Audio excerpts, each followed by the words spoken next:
Here he is in all his glory. He is quite a good size. He's all wood with the raffia bow already came with him. And if you look closely, you can definitely tell he has had some years of use, but I think it just adds to his charm.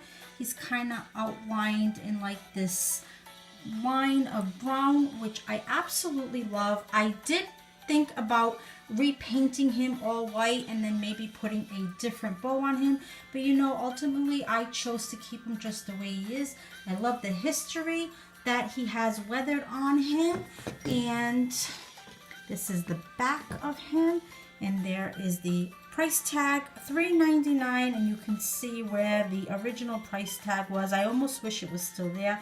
I would have loved to know what he originally cost, but yeah, this is my third spring Goodwill challenge, and he is my third item that I will now have in my collection.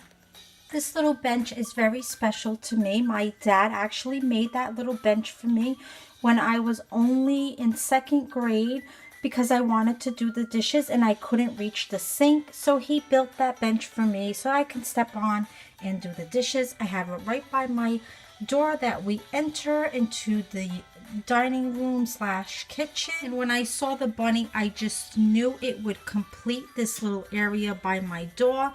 Every time I come by it or I come in the door or leave, it makes me smile, and this bunny is only going to add to the joy of it.